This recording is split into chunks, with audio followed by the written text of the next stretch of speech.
You ever wake up to a $1,000 electric bill and for a full hot second, seriously consider whether you accidentally started a crypto mine in your garage while you slept? That was me. Fuzzy slippers, half-empty coffee mug, and a bill so ridiculous it could have powered a small town. And at first I laughed, then called the utility, then didn't laugh at all when Tyler pulled up and blinked at the usage graph. I tell you, I am not a paranoid man. I'm an electrical engineer. Numbers comfort me. Patterns don't lie. And the pattern in my meter showed the same thing every night between 2 and 4 in the morning. My shed lighting up like a casino sign. The shed is just a shed, a workbench, a stubborn mini fridge that held a single root beer last summer, an outlet I installed when I built the bench. Nothing that should justify a bill that looked like a mortgage payment. So I set up a camera, because when you spend your life designing systems that mustn't fail, you learn to let statistics and video do your talking. At 2:13 a.m., the feed pinged. There she was, robe slippers, the haircut and attitude that comes with an unchallenged clipboard, rolling a gleaming white golf cart with gold trim and a vanity plate that read KWEN1 right into my shed, plugging it into my outlet as if I were the neighborhood charging station. She patted that cart and whistled a little tune and strolled home like she'd done nothing wrong, and naturally she was the HOA President Karen, which, yes, tells you everything you need to know about how the story will go. The next morning I walked over polite and measured, "Hey, about last night," and she blinked between indignation and practiced confusion. "That outlet's common area," she said like she was reciting a slogan. "I know property lines. I literally drew the HOA overlay years ago when I helped map things, and that shed is 22 feet into my lot." Her answer was thin air. An hour later, I had an official complaint accusing me of harassment, and a board warning slid under my door: "Do not engage without supervision." At that moment, I had a choice: escalate into public fury or use the tools I actually trust: soldering iron Raspberry Pi, relays, timers, and the patient cruelty of an engineer who likes elegance. I chose subtlety. I built a small device that sat between my outlet and any plug and allowed exactly 3 seconds of current, 3 perfect mocking seconds before cutting off. It didn't damage anything. It didn't set off safety alarms. It just gave a blink of hope. And then nothing. The first night at 2:15 a.m., Karen slunk in like a raccoon with a robe plugged in, saw the charging light blink, went home smiling, and woke up to a dead cart. She tried again, nothing. She brought an electrician who scratched his head at the baffling readings. The light would flash, voltage would be present, but the charge wouldn't stick. To the neighborhood, it was a mystery. To me, it was a very slow-cooked humiliation on repeat.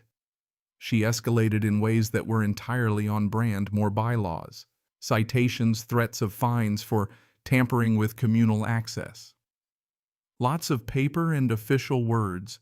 I escalated back with engineering, added a Wi-Fi module so I could control the flow from my phone, tested different timing, once gave the cart a single pulse every 15 minutes so it sounded like it was trying to wake up and failing. The image of her pacing in her robe while her prized chariot wheezed was petty and perfect, and honestly therapeutic. Things took a hard turn when she decided to stop playing games and go for Sabotage one night. My sensors pinged to show her crouched by an exterior panel with bolt cutters and a flashlight, like she was staging a midnight heist. She yanked a cable, sparks flew, she backed up and fled in panic because the panel she'd tried to mutilate was a decoy I'd installed during some rewiring months earlier. The real control box was safe in the basement behind a locked door, which is to say she tried to cut my power and managed only a dramatic, useless display. I printed the footage, took it to a lawyer friend who owed me a favor, and by noon Karen had a temporary restraining order on her door preventing her from entering my property. By the end of the week, county auditors were combing HOA records and found the delicious rotten core, the rule that allowed temporary access to sheds. The one Karen waved like a wand had been slipped into an amendment 3 years prior, written and promoted by her, and never ratified by a majority vote. In short, the law she had been enforcing was legally worthless. Her little empire had been built on a fiction. The cleanup that followed was not cinematic in a gunfight way, but it was cathartic. Fines issued under unratified rules were voided. Apologies were demanded. Reimbursements where possible were ordered, and Karen was suspended from any decision-making while legal review ran its course. The neighborhood exhaled. People who'd been avoiding sidewalks started waving again. Someone wrote, "Welcome back sanity," on a homemade sign. We held an emergency election and ushered in a board that actually answered questions, instead of handing out citations for the shade of your garage trim. We even passed a recall clause people joked about as the Karen clause. Now anyone who weaponized rules could be booted by a simple majority. I'll be honest, I reveled a little in the humiliation, the abandoned golf cart with flat tires and a vanity plate that read like a joke, the way lawn compliance notes stopped appearing on random porches, but the real victory wasn't about making one woman miserable. It was about showing how unchecked authority quietly corrodes community life. About proving that transparency, timestamps, bylaws, and a little technical know-how beat arrogance dressed up as governance.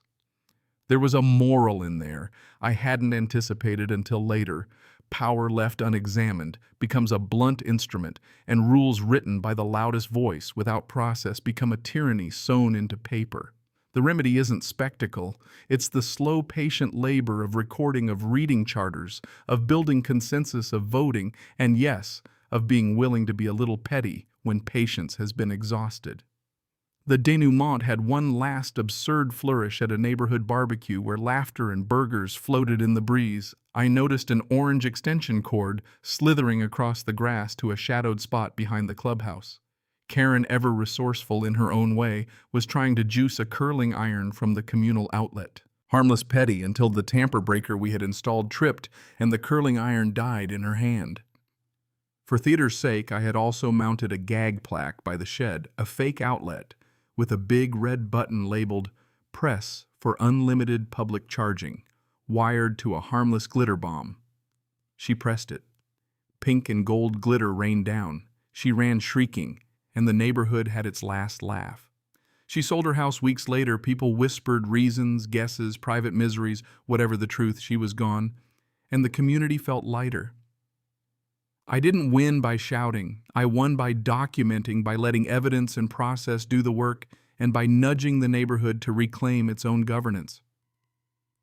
If you want a neat line to pull from all this, take this: standing up to small, persistent abuse doesn't need to be dramatic or violent.